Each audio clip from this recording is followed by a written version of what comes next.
ભગવાનના એ સલીલ ચરિત્રોનું હૃદયમાં ધ્યાન થાય અને એ મૂર્તિ જો હૃદયમાં આવે ને તો અંતરાત્મા પણ પવિત્ર થઈ જાય. ત્યારે વાલા ભક્તજનો, પૂર્ણ સંયમ જાળવી. અત્યારે આ સભામાં ઘણા ભક્તોના હાથમાં મોબાઈલ છે.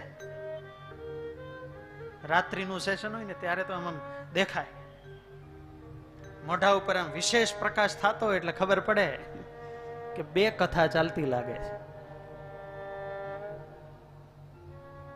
પૂર્ણ મહિમા ભાવ સાથે મન ચિત્તને જો એકાગ્ર કરીને સાંભળીશું ને તો ખરેખર આપણે તો કથામાં આવીને બેઠા, પણ હવે શું કરવાનું છે? બીજું કામ, કથાને પ્રેમ સે બોલો જય સ્વામિનારાયણ.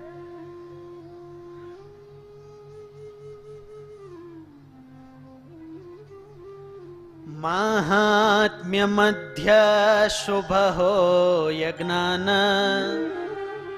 અનિત્ય ને નિત્યપણું નિદાન.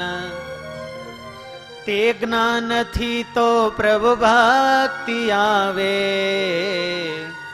વૈરાગ્ય તો અંતરમાં આવે. અનેક વસ્તુ મેળવવા જેવી આપણને લાગે છે, પણ સૌથી મોટી કોઈ સંપત્તિ હોય ને તો એ છે પ્રભુની ભક્તિ. મોટા મોટા આચાર્યોએ બધી જ વસ્તુ મળ્યા પછી, બધી જ ગતિઓ જોયા પછી એવા મોટા મોટા ભક્તો હોય ને, એને છેલ્લે ભગવાનની પાસે બસ આ એક જ વસ્તુ માંગી છે કે બસ પ્રભુ તમારી મને ભક્તિ આપો. ભગવાનની ભક્તિ હૃદયમાં સ્થિર ક્યારે થાય? તો કે એવો મહિમા હોય, જગતમાંથી અનાસક્તિ પ્રગટે, અને અનાસક્તિ પ્રગટે ને તો જ એ કારણ શરીર વાસનામય લિંગ દેહનો નાશ થાય. તો વાસના અંતરમાંથી તૂટે, તેથી જ ભારે ભવબંધ છૂટે. તીર્થે જઈ જ્ઞાન લીધું ન લેશ. હવે સાંભળજો. તો ગંગમાં ગર્દભનો પ્રવેશ. તીર્થમાં જવું, સ્નાન કરવું, મહિમા ભાવથી દેવ દર્શન કરવું, પણ એની સાથે અવશ્યમ ભાવી કર્તવ્ય હોય તો એ છે કે તીર્થમાં જઈને ભગવાનની કથા સાંભળવી. અને જો આ ન કર્યું તો વિહારીલાલજી મહારાજે લખ્યું કે ગંગમાં ગર્દભનો પ્રવેશ. તમે છોકરાઓ, ગર્દભ એટલે શું ખબર પડે? ગર્દભ લંબકર્ણ એટલે ઘોડા જેવો લાગતો હોય ને, સફેદ લાંબા કાન વાળો ગધેડો.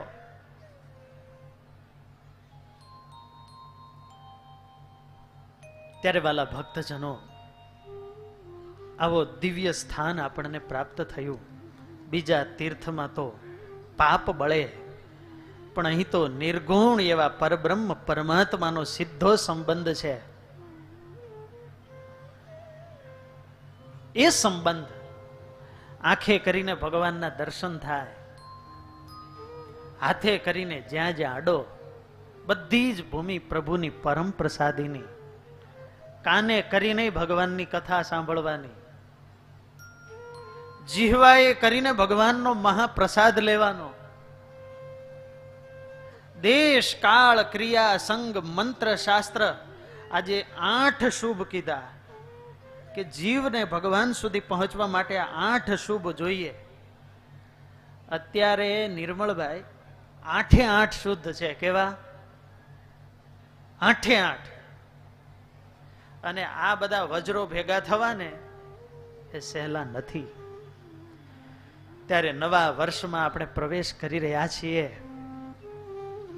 મહારાજનો બસ સંબંધ આપણે ભૂલાવા દેવાનો નથી. લક્ષ્મીવાડી જે લાડીલા લાલને બહુ વાલી હતી, ત્યાંથી શોભાયાત્રા આવી. કેવું સ્થાન! ઘણી વાર તો આ ચરિત્રનો અભ્યાસ કરતા હોય ને ત્યારે એમ લાગે કે એમાં શું કેવું. એક એક ખૂણો છે ને તેની સ્મૃતિના કંઈક ને કંઈક ચરિત્રો છે. લક્ષ્મીવાડી આપણે દર્શન કરીને આવ્યા. રઘુવીરજી મહારાજ ઈચ્છારામ ભાઈની વચ્ચે એના ભાગમાં હરિકૃષ્ણ મહારાજ વિરાજે છે. મહારાજની આગળ સામે સરસ મજાનો ઓટો છે. દર્શન કર્યા ને, અને એના ઉપર એક ચરણારવિંદ પધરાવ્યા છે. શ્યામ પથ્થરના ચરણારવિંદ. સદગુરુ નિષ્કુળાનંદ સ્વામીએ મહારાજના ધામ ગમન બાદ આ ચરણારવિંદ પધરાવેલા. આમ તો જ્યારે ગઢડાનું મંદિર તૈયાર થતું હતું, મહારાજે નિષ્કુળાનંદ સ્વામીને કહ્યું, સ્વામી સુથાર હતા, કલાનો જીવ, કે સ્વામી આ મંદિરના આર્કિટેક્ટ તમે. અને બધું સિલેક્શન નિષ્કુળાનંદ સ્વામી પણ કરતા. ગોપીનાથજી મહારાજની મૂર્તિ માટે પથ્થર લેવા માટે મહારાજે રાજસ્થાન મોકલ્યા. સરસ મજાનો શ્યામ પથ્થર, પણ જાણે મરકત મણીની જેમ આમ અંદરથી તેજ નીકળે એવો પથ્થર જોયો. નિષ્કુળાનંદ સ્વામીને થયું કે મહારાજને આ પથ્થરમાંથી જ પ્રગટ થવું છે. પણ વળી વિચાર કર્યો, એક નહીં બે પથ્થર લઈ જાઓ, કંઈક થયું તો. એટલે સ્વામી મોટા મોટા બે પથ્થર લાવ્યા. વાસુદેવ નારાયણનો જે ઓરડો છે, જેને આપણે ઉત્તરાદા બારના ઓરડા કહીએ છીએ, આ બાજુનો દાદા ખાચરનો ઓરડો હતો ને, એ બંનેની વચ્ચે એક નાની રૂમ છે. આજે પણ દર્શન થાય છે.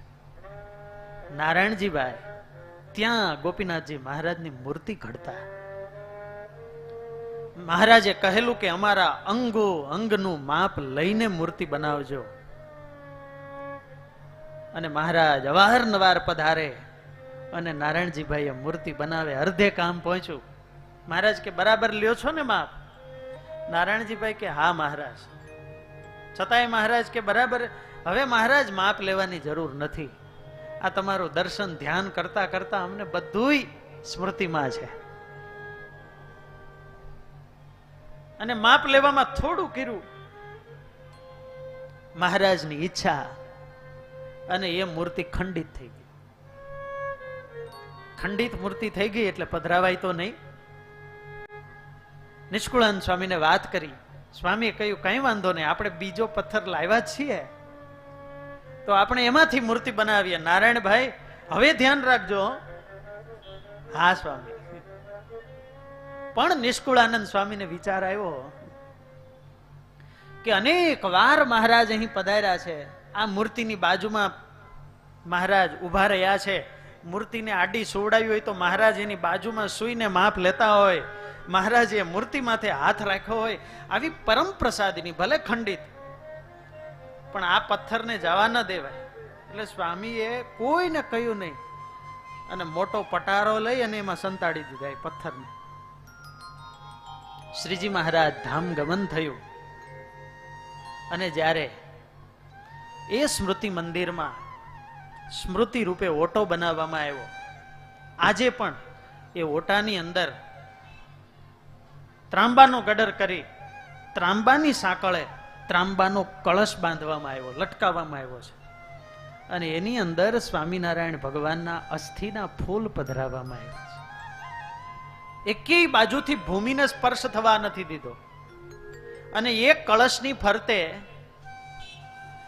બેઠકે ડભાણિયા આંબા નીચે દાદા ખાચરને સ્વામિનારાયણ ભગવાને જે ગુલાબનો હાર પહેરાવેલો, એ ગુલાબનો હાર વીટેલો. અને એ ઓટો પેલા તો ત્યાં પ્રદક્ષિણા થતી, રઘુવીરજી મહારાજે એ ઓટો કરાવેલો, અને પછી વિહારીલાલજી મહારાજે પ્રતિષ્ઠા કરાવી, પછી તો મંદિર થયું. પણ જ્યારે એ ઓટો તૈયાર થયો ત્યારે નિષ્કુળાનંદ સ્વામીને યાદ આવ્યું કે મહારાજની પ્રસાદીની મૂર્તિનો પથ્થર પડ્યો છે. એટલે એ પથ્થરનો જે છાતીનો ભાગ હોય ને, મોટો ભાગ છાતીનો, એ છાતીનો ભાગ હતો શ્યામ પથ્થરનો. એમાંથી સરસ મજાના ચરણારવિંદ કોતરાવ્યા અને નિષ્કુળ આનંદ સ્વામીએ એ ચરણારવિંદ સ્મૃતિ મંદિરમાં એ ઓઠા ઉપર પધરાવ્યા છે. સાથળનો ભાગ હતો, એમાંથી સરસ મજાનું શિવલિંગ બનાવ્યું. ધોલેરાના મહંત જ્યારે નિષ્કુળાનંદ સ્વામી થયા ત્યારે મંદિરના દર્શન કરીને જ્યારે આપણે જમણી બાજુ બહાર નીકળીએ એટલે ત્યાં શિવલિંગ છે. એટલે એ શ્યામ પથ્થરમાંથી શિવલિંગ બનાવ્યું અને એ શિવલિંગને ધોલેરામાં પધરાયું. ત્યારે વાલા ભક્તજનો, એવી અનેક સ્મૃતિઓ. આમ જુઓ, ગોપીનાથજી મહારાજની મૂર્તિ કેવી માપ લઈને બનાવી નારાયણજીભાઈએ. મૂર્તિ ઊંચી રે વખાણો, 64 તસો પરમાણુ.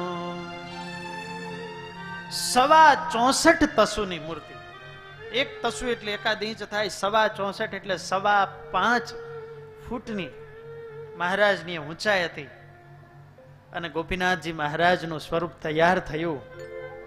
હરિને નિરખ્યા રે નેણે, વાલાને વર્ણવું સુંદર વેણે, શ્યામ શરીરે રે શોભે, આજાન બાહુ ચિતડાલો ભે, શોભાશી કહું રે રોડી. ત્યારે વાલા ભક્તજનો, એવા ગોપીનાથજી મહારાજનું આ દિવ્ય ધરાધામ 7 દિવસ સુધી કથા સાંભળવી છે. આમ તો આજે કથાનો પ્રથમ દિવસ છે. એવું કહેવાય કે અલ્પારંભો ક્ષેમ કરહ. આરંભ છે એ અલ્પ હોવો જોઈએ, બરાબર ને? ત્યારે એકાદ મહારાજનું ચરિત્ર સાંભળી અને આજે 12 વાગે આપણે કથાની પૂર્ણાહુતિ કરવી છે, વિરામ આપવો છે. અનંત બ્રહ્માંડના અધિપતિ ભગવાન સ્વામિનારાયણ જ્યારે એવું બોલે કે ગઢડું મારું અને હું ગઢડાનો, આ વાક્ય હજારો વાર આપણે સાંભળ્યું છે કે ગઢડું મારું ને હું ગઢડાનો. ત્યારે એમ થઈ જાય અનિલય પરમાત્મા કે જે કોઈ એક સ્થાનના નથી, જે સર્વ વ્યાપક છે, જે અણુ અણુમાં છે, સર્વ સત્તા, સર્વ શક્તિ, સર્વ સામર્થ્યનું જે કેન્દ્ર છે, અને એ ભગવાન એમ કહે કે હું ગઢડાનો, હું આ સ્થાનનો, ત્યારે ખરેખર પછી એ ભૂમિ ન હોય, એ ભગવાનનું અક્ષરધામ જ હોય. અને એ ધામમાં જે લીલા સર્જાય એને કઈ લીલા કહેવાય? ગઢપુર લીલા. અનંત બ્રહ્માંડના અધિપતિ પુરુષોત્તમ નારાયણ જેમની નિત્ય લીલાઓ સારંગ લેજો કે આ ગઢપુરની અંદર થઈ રહી છે. અને એમાંય કેવો આ લીલાઓનો મહિમા છે. આમ તો પ્રેમાનંદ સ્વામીએ બહુ સરસ કીર્તન છે કે ધન્ય ધન્ય દરબાર ઉત્તમ રાયનો, કે જેને પ્રભુજીએ કીધો પાવન અતિ. કેવો આ દરબાર છે.